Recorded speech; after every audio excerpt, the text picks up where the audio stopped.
North Carolina was one of the original 13 colonies established by the British.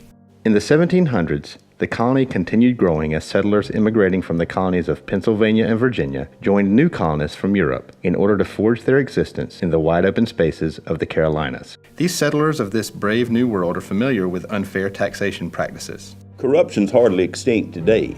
I think basically a lot of these public officials in the backcountry realized that they weren't being watched, and when people know they're not being watched, they'll line their pockets. A lot of the public officials were poorly supervised, courthouse rings formed up, and this is sort of what got the regulators riled up.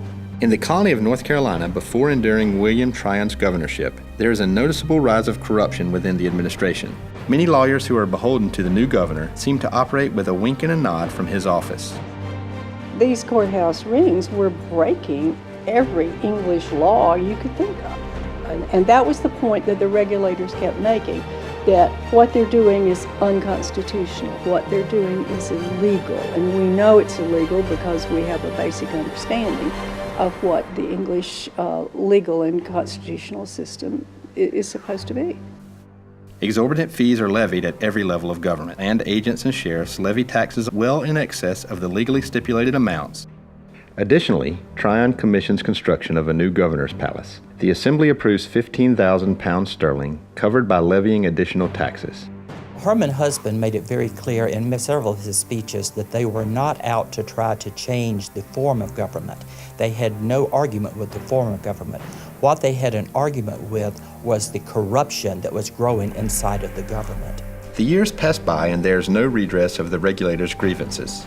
Thus, the regulator movement notches up the pressure on Governor Tryon and is dealt frustrating motions by members of the courthouse rings. Governor Tryon decides to quell the rebellion of the regulation movement at all costs. Bloodshed is demanded on the morning of May 16, 1771. Governor Tryon begins a mounted charge toward the regulators' line, shouting the command, "Fire on them or on me." Now the men, when they fought in 1771, may have lost the Battle of Alamance, but many of the regulations that they wanted put on government would later be written into the new Constitution of the state of North Carolina. So they did not die in vain, and we owe them a big thank you for what they did here. Among the footnotes of history, Alamance represents one of the skirmishes that led to a shedding of first blood. This is the story of how a few good men stood up and resisted government corruption in the colony of North Carolina. The Regulators.